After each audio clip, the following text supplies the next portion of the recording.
News, ಇದು ನಿಮ್ಮ ಧ್ವನಿ. ಪ್ರಿಯ ವೀಕ್ಷಕರೇ ನಮಸ್ಕಾರ, ನಾನು ವೀರೇಶ್ ಗಟ್ಟಿಮಾಳ್. ಎಸ್ ನ್ಯೂಸ್ಗೆ ಸ್ವಾಗತ.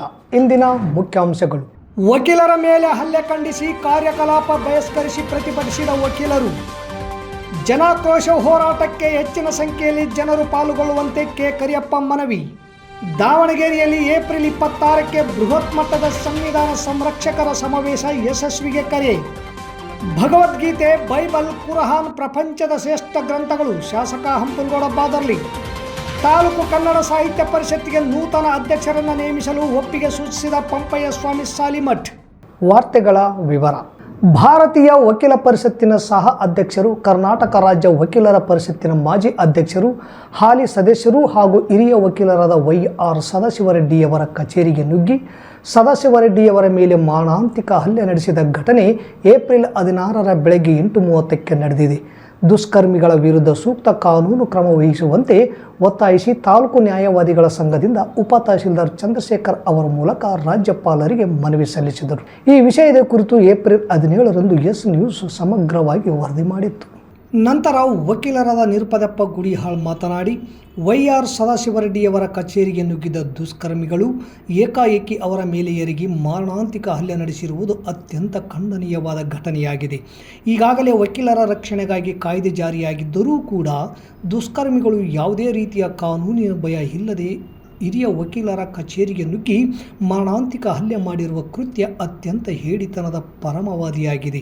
ಹಿರಿಯ ವಕೀಲರ ಮೇಲೆ ಮಾರಣಾಂತಿಕವಾಗಿ ಹಲ್ಲೆಯ ಕೃತ್ಯ ಎಸಗಿದ ದುಷ್ಕರ್ಮಿಗಳ ವಿರುದ್ಧ ಈ ಕೂಡಲೇ ಪೊಲೀಸರು ದೂರು ದಾಖಲಿಸಿಕೊಂಡು ಬಂಧಿಸಿ ಸೂಕ್ತ ಕಾನೂನು ಕ್ರಮ ಜರುಗಿಸಬೇಕು.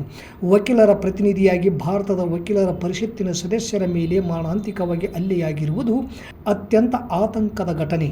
ವಕೀಲರ ಪ್ರತಿನಿಧಿಗಳ ಮೇಲೆಯೇ ಈ ರೀತಿಯ ಮಾರಣಾಂತಿಕ ಹಲ್ಲೆ ನಡೆದರೆ ಇನ್ನು ಉಳಿದ ವಕೀಲರ ಪರಿಸ್ಥಿತಿ ಏನು ಎಂಬುದು ಆತಂಕದ ಸಂಗತಿಯಾಗಿದೆ ಎಂದರು. ಈ ವೇಳೆ ವಕೀಲರ ಸಂಘದ ತಾಲೂಕು ಅಧ್ಯಕ್ಷ ಎನ್ ರಾಮನಗೌಡ, ಕಾರ್ಯದರ್ಶಿ ಶಿವಕುಮಾರ್ ಬೈರದೊರೆ, ಹಿರಿಯ ವಕೀಲರಾದ H Ramanagouda, M Kalingappa, M Amaregowda, Abdul ಗಣಿ, ಜಿಎಸ್ಆರ್.ಕೆ. ರೆಡ್ಡಿ, ಕೆ ಭೀಮನಗೌಡ, ಜೆ ರಾಯಪ್ಪ, ಶ್ರೀಧರ್ ಕುಲಕರ್ಣಿ, ಸಹನಾ ಹಿರೇಮಠ್ ಸೇರಿದಂತೆ ಅನೇಕ ವಕೀಲರು ಪ್ರತಿಭಟನೆಯಲ್ಲಿ ಭಾಗಿಯಾಗಿದ್ದರು.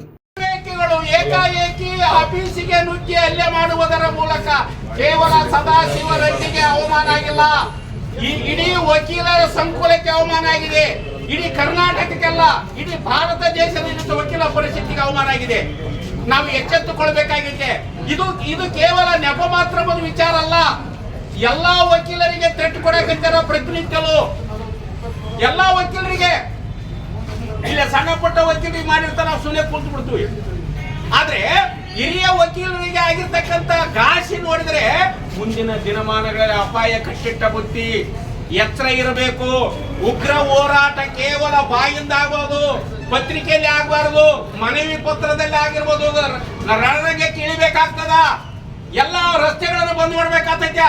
ಕೇಸ್ ಆಗ್ಲಿಯಾ, ನಾವೇ ಆಗಿರ್ತಕ್ಕಂಥ ಕೇಸುಗಳನ್ನು ಪರಾಮರ್ಶಿಸುವುದರ ಮೂಲಕ ನ್ಯಾಯ ಒದಗಿಸಿಕೊಟ್ಟಿರ್ತಕ್ಕಂಥ ನಮಗೆ ರಕ್ಷಣೆ ಇಲ್ಲ ಅಂದ್ರೆ ನಾವ್ಯಾಕ ಬೀದಿಗಿಳಬಾರದು?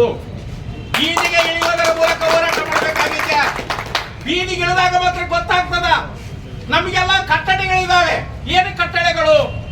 ಸರ್ವೋಚ್ಚ ನ್ಯಾಯಾಲಯದಿಂದ ಯಾವುದೇ ವಕೀಲರು ಬೀದಿಗೆ ಇಳಿಬಾರದು. ಆದ್ರೆ ನಾವು ಅದನ್ನು ಅತ್ಯಂತ ಮನಪೂರ್ವಕವಾಗಿ ಗೌರವಿಸುತ್ತೇವೆ. ಆದ್ರೆ ನಮಗೆ ಎಲ್ಲಿ ಆದ್ರೆ ಜೀವಕ್ಕೆ ನಮಗೆ ಹೆಂಡ್ರ ಮಕ್ಕಳಿದ್ದಾರೆ, ನಮಗೆ ಬಂಧು ಬಾಂಧವರಿದ್ದಾರೆ, ನಮಗೆ ಮಕ್ಕಳಿದ್ದಾರೆ, ನಮ್ಮದು ಬದುಕಿದೆ, ನಮ್ಮದು ಜೀವನ ಇದೆ. ನಮಗೆ ಏನಾದರೂ ಹಾನಿ ಆದರೆ ನಮ್ಮ ಹೆಂಡ್ರ ಮಕ್ಕಳ ಗತಿ ಏನು? ವ್ಯವಸ್ಥೆಯ ಗತಿ ಏನು? ನಮ್ಮನ್ನು ನಂಬಿಕೊಂಡಿರ್ತಕ್ಕಂಥ ಕಕ್ಷಿದಾರರ ಗತಿ ಏನು? ಇವೆಲ್ಲವುಗಳನ್ನು ಆಲೋಚನೆ ಮಾಡುವುದರ ಮೂಲಕ ನಾವು ಹೋರಾಟಕ್ಕೆ ಇಳಿಬೇಕಾಗಿದೆ. ಇದು ಕೇವಲ ಆರಂಭ, ಅಂತ್ಯ ಬಾಳಿದೆ. ಹೋರಾಟದ ಕಿಚ್ಚು ನಾವೆಲ್ಲ ಮೈಗೂಡಿಸಿಕೊಳ್ಬೇಕಾಗಿದೆ. ಕೇವಲ ಕಾಟಾಚಾರದ ಮಾತುಗಳು ಆಡಬಾರದು.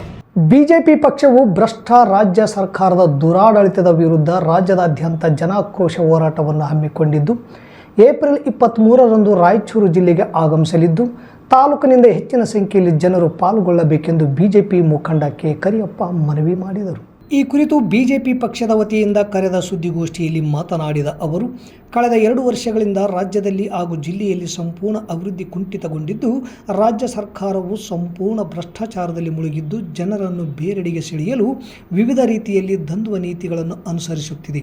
ಈ ಹಿನ್ನೆಲೆ ಜನರು ಸರ್ಕಾರದ ವಿರುದ್ಧ ರೋಷಿ ಹೋಗಿದ್ದು, ಇದನ್ನು ಅರಿತು ಬಿಜೆಪಿ ಪಕ್ಷ ಹಾಗೂ ರಾಜ್ಯಾಧ್ಯಕ್ಷರು ಜನಾಕ್ರೋಶ ಹೋರಾಟವನ್ನು ರಾಜ್ಯದಾದ್ಯಂತ ಪ್ರತಿ ಜಿಲ್ಲಾ ಕೇಂದ್ರಗಳಲ್ಲಿ ಹಮ್ಮಿಕೊಂಡ ಪ್ರಯುಕ್ತ ಏಪ್ರಿಲ್ 23ಕ್ಕೆ ಜಿಲ್ಲೆಯಲ್ಲಿ ಹೋರಾಟ ಹಮ್ಮಿಕೊಳ್ಳಲಾಗಿದೆ. ಇದರ ಯಶಸ್ವಿಗೆ ಕರೆ ನೀಡಿದರು. ನಂತರ ಮುಖಂಡರಾದ ರಾಜೇಶ್ ಹಿರೇಮಠ್, ನಿರಪಾದಿ ಜೋಳದರಾಶಿ, ಮಲ್ಲಿಕಾರ್ಜುನ್ ಜೀನೂರ್ ಮಾತನಾಡಿದರು. ಈ ವೇಳೆ ಯಂಕೋಬ್ ನಾಯಕ್ ಹಾಗೂ ಶಿವ ಬಸನಗೌಡ ಸೇರಿದಂತೆ ಇತರರು ಪತ್ರಿಕಾಗೋಷ್ಠಿಯಲ್ಲಿ ಇದ್ದರು. ಈ ಸರ್ಕಾರ ಹೆಂಗೈತೆ ಅಂದ್ರೆ ಸಿದ್ದರಾಮಯ್ಯನವರು ಭಾರಿ ಬುದ್ಧಿವಂತರು, ಸಣ್ಣವರಲ್ಲ ಅವರು. ಈಗ ಡೆವಲಪ್ಮೆಂಟ್ 2.5 ವರ್ಷ ಆಯಿತು. ಏನಾರ ಸಿಂಧೂರು ತಾಲೂಕು ಇರ್ಬೋದು ಅಥವಾ ಇಡೀ ರಾಜ್ಯದಲ್ಲಿ ಯಾರಿಗಾದರೂ ಒಳ್ಳೆಯ ಕೆಲಸ ಸರ್ಕಾರ ಮಾಡೈತೆ ಅಂದರೆ ಹೇಳಿ. ಅವ್ರು ಹೆಂಗಂದ್ರೆ ಈಗ ಜಾತಿ ಬಿಡುತ್ತೆ ತಂದ್ಬಿಟ್ಟು ಇನ್ನೂ 1 ವರ್ಷ CM ಪದವಿ ಮುಂದಕ್ಕೆ 2.5 ವರ್ಷ ಇಳಿಯೋದು ಬೇಡ ಅಂತೇಳಿ ಇದನ್ನು ವಿಷಯ ಡೈವರ್ಟ್ ಮಾಡಿಬಿಟ್ರು. ಜನರನ್ನ ಪಾಗಲ್ ಮಾಡೋರು ಯಾರು ಅಂದ್ರೆ ರಾಜ್ಯ ಕಾಂಗ್ರೆಸ್ ಸರ್ಕಾರ. ಯಾವ ರೋಡ್ ಮಾಡೋದು ಬೇಡ. ಈಗ ನಮ್ಮ ತುಂಗಭದ್ರಾ ಡ್ಯಾಮ್ ಹಾಳಾಗಿಬಿಡ್ತದೆ, ಹಂಗಾರೆ ಹೊಡೆದೋಗ್ದ ಡ್ಯಾಮ್. ದಾವಣಗೆರೆಯಲ್ಲಿ ಏಪ್ರಿಲ್ 26ರಂದು ಸಂವಿಧಾನ ಸಂರಕ್ಷಣಾ ಪಡೆ ಕಟ್ಟುವ ಮಹಾಯಾನಕ್ಕೆ ಚಾಲನೆಯಾಗಿ ಸಂವಿಧಾನ ಸಂರಕ್ಷಕರ ಬೃಹತ್ ಸಮಾವೇಶವನ್ನು ಹಮ್ಮಿಕೊಂಡಿದ್ದು, ಸಹಸ್ರಾರು ಸಂಖ್ಯೆಯಲ್ಲಿ ಜನರು ಪಾಲ್ಗೊಂಡು ಸಮಾವೇಶ ಯಶಸ್ವಿಗೊಳಿಸಲು ಜನಶಕ್ತಿ ಸಂಘಟನೆಯ ಮಾರಪ್ಪ ಹೇಳಿದರು. ನಗರದ ಪತ್ರಿಕಾ ಭವನದಲ್ಲಿ ಸೋಮವಾರ ಸುದ್ದಿಗೋಷ್ಠಿ ನಡೆಸಿ ಮಾತನಾಡಿದ ಅವರು, ಕೋಮುವಾದಿಗಳಿಂದ ಹಾಗೂ ಮನುವಾದಿಗಳಿಂದ ನಿರಂತರವಾಗಿ ಸಂವಿಧಾನದ ಮೇಲೆ ದಾಳಿ ನಡೆಸುತ್ತಿದ್ದು, ಈ ಸಂವಿಧಾನ ಉಳಿದರೆ ಮಾತ್ರ ಪ್ರತಿಯೊಬ್ಬ ನಾಗರಿಕರ ಹಕ್ಕುಗಳು ಹಾಗೂ ರಕ್ಷಣೆ ಸಾಧ್ಯ. ಅಂಬೇಡ್ಕರ್ ಆಶಯದಂತೆ ಸಂವಿಧಾನವನ್ನು ನಾವು ಉಳಿಸಿದರೆ ಸಂವಿಧಾನ ನಮ್ಮನ್ನು ರಕ್ಷಿಸುತ್ತದೆ. ಈ ನಿಟ್ಟಿನಲ್ಲಿ ಏಪ್ರಿಲ್ 26ರಂದು ದಾವಣಗೆರೆಯಲ್ಲಿ ಬೃಹತ್ ಸಮಾವೇಶ ಹಮ್ಮಿಕೊಳ್ಳಲಾಗಿದೆ ಎಂದರು. ಹಿರಿಯ ಹೋರಾಟಗಾರ ಎಚ್.ಎನ್. ಬಡಿಗೇರ್, ಖಾಜಾ ಅಸ್ಲಂ ಮಹಮ್ಮದ್, ಮೋನೇಶ್ ಜಾಲವಾಡಿಗೆ ಮಾತನಾಡಿದರು.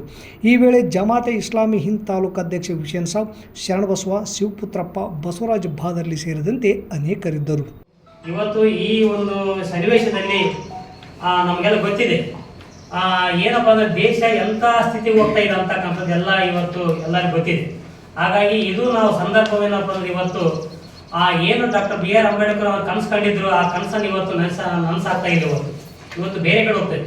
ಹಾಗಾಗಿ ಇದನ್ನು ನಾವು ಅನಿವಾರ್ಯವಾಗಿ ನಾವು ಈ ದೇಶವನ್ನು ಮುನ್ನಡೆಸಬೇಕಾಗಿದೆ.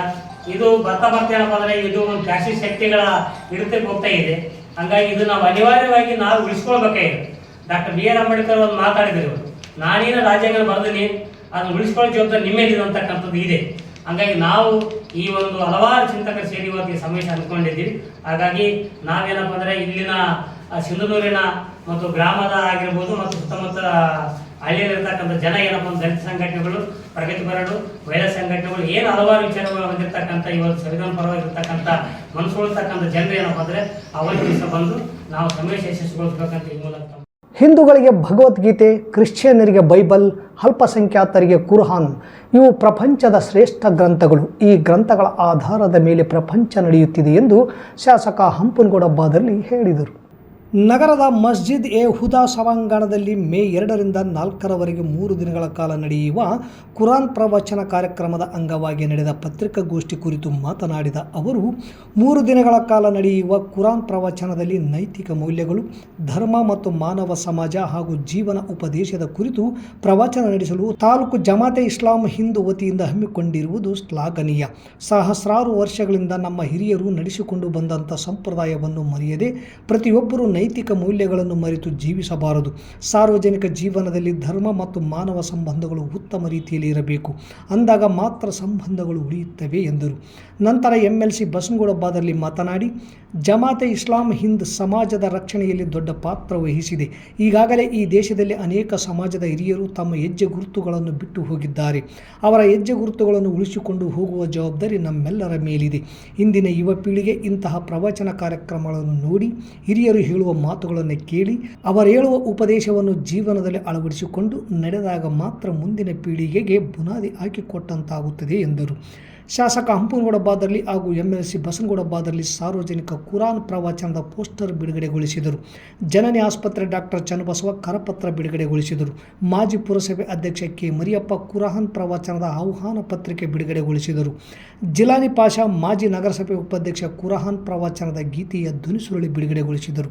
ಈ ಸಂದರ್ಭದಲ್ಲಿ ತಾಲೂಕು ಜಮಾತೆ ಇಸ್ಲಾಮಿ ಹಿಂದ್ ಅಧ್ಯಕ್ಷ ಹುಸೇನ್ ಸಾಬ್, ಕಾಜಿ ಮಲ್ಲಿಕ್, ಜಾಫರ್ ಅಲಿ ಜಾಗೀರ್ದಾರ್, RC ಪಾಟೀಲ್, ಛತ್ರಪ್ಪ ಕುರುಕುಂದ, ಪಂಪಯ್ಯ ಸ್ವಾಮಿ ಸಾಲಿಮಠ್, ಪ್ರಹ್ಲಾದ್ ಗುಡಿ ಸೇರಿದಂತೆ ಸಮಾಜದ ಮುಖಂಡರು ಉಪಸ್ಥಿತರಿದ್ದರು. ಎಲ್ಲರೂ ಹಿಂದೂ, ಮುಸಲ್ಮಾನರು, ಬೌದ್ಧರು, ಕ್ರಿಸ್ತರು ನಾವೆಲ್ಲರೂ ಅಣ್ಣ ತಮ್ಮಂದರಾಗಿ ಸಹಸ್ರಾರು ವರ್ಷಗಳಿಂದ ಬಂದು ಬದುಕಿ ಬೆಳೆದಿರ್ತಕ್ಕಂಥ ಉಸುರು ಮತ್ತು ಜೀವ. ಇದಕ್ಕೆ ಒಂದು ಉತ್ತಮವಾದ ನಾಂದಿಯನ್ನ ಸಿಂಧನೂರು ಪಟ್ಟಣದಲ್ಲಿ ಇರತಕ್ಕಂಥ ಜಿಲ್ಲೆಯಲ್ಲಿರ್ತಕ್ಕಂಥ ಜಮಾತೆ ಇಸ್ಲಾಂ ಹಿಂದೆ ಇದೆ ಒಳ್ಳೆಯ ಅರ್ಥಪೂರ್ಣವಾದಂಥ ಕಾರ್ಯಕ್ರಮವನ್ನು ಎತ್ಕೊಂಡಿದ್ದಾರೆ. ನಾವೆಲ್ಲರೂ ಒಂದು ಕಾರ್ಯಕ್ರಮವನ್ನು ಯಶಸ್ವಿಯಾಗಿ ಕಾರ್ಯಕ್ರಮ ಏರ್ಪಡಿಸೋಣ ಮತ್ತು ತನ್ನ ಧನದಿಂದ ಎಲ್ಲರ ಸಹಾಯ ಸಹಕಾರವನ್ನು ಕೊಟ್ಟು ಈ ಕಾರ್ಯಕ್ರಮವನ್ನು ಯಶಸ್ವಿಗೊಳಿಸುವುದರ ಜೊತೆಗೆ ಸಾರ್ವಜನಿಕರಲ್ಲಿ ಒಂದು ವಿನಂತಿ ಮಾಡಿಕೊಳ್ತೇನೆ, ಹೆಚ್ಚಿನ ಸಂಖ್ಯೆಯಲ್ಲಿ ಈ ಕಾರ್ಯಕ್ರಮದಲ್ಲಿ ಬಂದು ಭಾಗಿಗಳಾಗಿ ಈ ಕಾರ್ಯಕ್ರಮದ ಮೂಲ ಉದ್ದೇಶಗಳನ್ನು ಯಾವ ಉದ್ದೇಶದಿಂದ ಈ ಕಾರ್ಯಕ್ರಮವನ್ನು ಹಮ್ಮಿಕೊಳ್ಳಲಾಗಿದೆ ಮತ್ತು ದಾರ್ಶನಿಕ ಪುರುಷರು ದೇಶದಲ್ಲಿ 3 ಮೊದಲನೇದು ಗ್ರಂಥಗಳು, ಹಿಂದೂಗಳಿಗೆ ಭಗವದ್ಗೀತೆ, ಕ್ರಿಶ್ಚಿಯನ್ರಿಗೆ ಬೈಬಲು, ಅಲ್ಪಸಂಖ್ಯಾತರಿಗೆ ಕುರಾನ್ ಪ್ರವಚನ. ಪ್ರಪಂಚದಲ್ಲಿ ಶ್ರೇಷ್ಠ ಧಾರ್ಮಿಕ ಗ್ರಂಥಗಳು, ಈ ಗ್ರಂಥಗಳ ಅಡಿಯಲ್ಲೇ ಪ್ರಪಂಚ ನಡೆದಿದೆ. ಇಂಥ ಸಂದರ್ಭದಲ್ಲಿ ಇವೆಲ್ಲವನ್ನು ಅಳವಡಿಸಿಕೊಂಡು ಜಮಾತೆ ಇಸ್ಲಾಂ ಹೊರಟಿರೋದು ಬಹಳ ಅರ್ಥಪೂರ್ಣವಾದಂಥ ಕಾರ್ಯಕ್ರಮ. ಬಹಳ ಇವತ್ತಿನ ಯುವ ಪೀಳಿಗೆಗೆ ಬಹಳ ಅವಶ್ಯಕತೆ ಇದೆ. ಈ ದೇಶದಲ್ಲಿರ್ಬೋದು, ರಾಜ್ಯದಲ್ಲಿರ್ಬೋದು, ನಮ್ಮ ತಾಲೂಕಿನಲ್ಲಿ ಬಹಳ ಮುಖ್ಯವಾಗಿ ಇವತ್ತು ಯುವ ಪೀಳಿಗೆ ಬೇರೆ ಬೇರೆ ದಾರಿಯಲ್ಲಿ ಕೆಲಸ ಆಗ್ತಾ ಇದೆ. ಸಮಾಜದ ಇವತ್ತೇನು ಕುರಾನ್ ಪ್ರವಚನೆ ಬಹಳ ಈ ಸಮಾಜಕ್ಕೆ ಅವಶ್ಯಕತೆಯಾಗಿದೆ. ಇವತ್ತು ಯುವ ಜನತೆ ನಮ್ಮ ತಾಲೂಕಿನಲ್ಲೂ ವಿಶೇಷವಾಗಿ ಈ ಡ್ರಗ್ಸ್ ಮಾಫಿಯಾ, ಗಾಂಜಾ ಮಾಫಿಯಾ ಅನೇಕ ದುಶ್ಚಟಗಳಲ್ಲಿ ಹುಟ್ಟು ಬಲಿಯಾಗ್ತಾರೆ. ಅದರಲ್ಲಿ ವಿಶೇಷವಾಗಿ ನಮ್ಮ ಸಿಂಧನೂರಿನಲ್ಲೂ ಹೆಚ್ಚಿನ ರೀತಿಯಲ್ಲಿ ಡ್ರಗ್ಸ್ ಮತ್ತು ಗಾಂಜಾ ಆಗ್ತಾ ಇದೆ.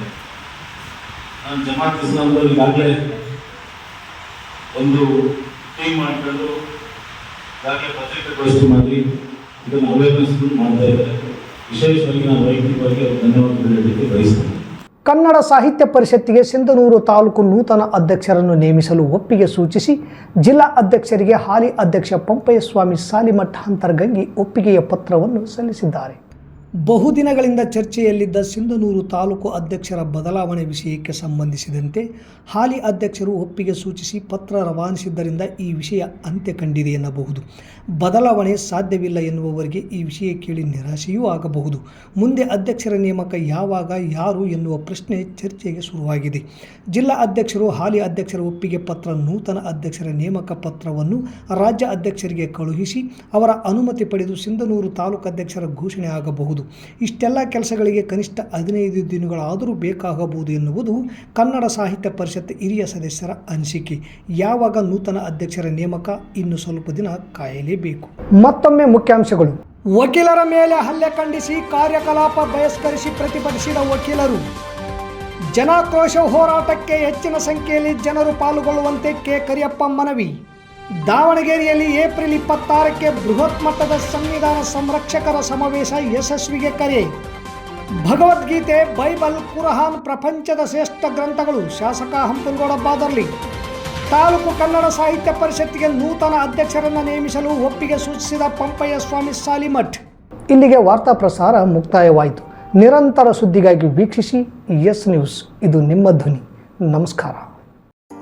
Sunrise group of institute Sindhanur, ಕೇಂದ್ರ ಮತ್ತು ರಾಜ್ಯ ಸರ್ಕಾರದಿಂದ ಮಾನ್ಯತೆ ಪಡೆದಿದೆ. ಪ್ರಿಯ ಪಾಲಕರೇ ಹಾಗೂ ವಿದ್ಯಾರ್ಥಿಗಳೇ, ನಿಮ್ಮ ಉಜ್ವಲ ಭವಿಷ್ಯಕ್ಕಾಗಿ ಒಮ್ಮೆ ಈ ಸಂಸ್ಥೆಗೆ ಭೇಟಿ ನೀಡಿ. Sunrise college of pharmacy, Sunrise school of nursing, Sunrise paramedical college Sindhanur. ಈ ಸಂಸ್ಥೆಯಲ್ಲಿರುವ ಕೋರ್ಸ್ಗಳು ಡಿ ಫಾರ್ಮಸಿ ವಿದ್ಯಾರ್ಹತೆ PUC ಸೈನ್ಸ್ ಪಾಸ್, ಅವಧಿ 2 ವರ್ಷ. ನರ್ಸಿಂಗ್ GNM ವಿದ್ಯಾರ್ಹತೆ ದ್ವಿತೀಯ PUC, ಕಲಾ ಮತ್ತು ವಿಜ್ಞಾನ ವಾಣಿಜ್ಯ, ಅವಧಿ 3 ವರ್ಷ. ಪ್ಯಾರಾಮೆಡಿಕಲ್ ಕಾಲೇಜ್ DMLT DHI ಕೋರ್ಸ್ಗಳು ವಿದ್ಯಾರ್ಹತೆ SSLC ದ್ವಿತೀಯ PUC ವಿಜ್ಞಾನ, ಅವಧಿ 3 ವರ್ಷ.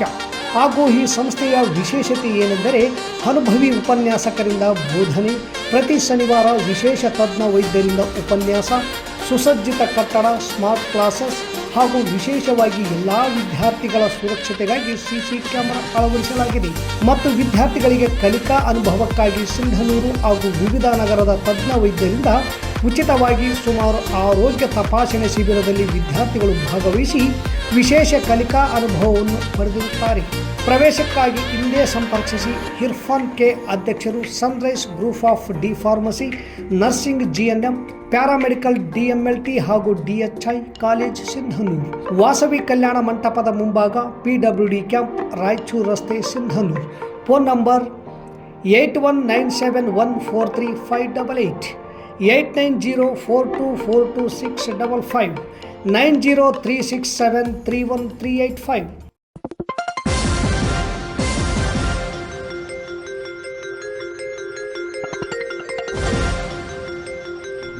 ಎಸ್ ನ್ಯೂಸ್, ಇದು ನಿಮ್ಮ ಧ್ವನಿ.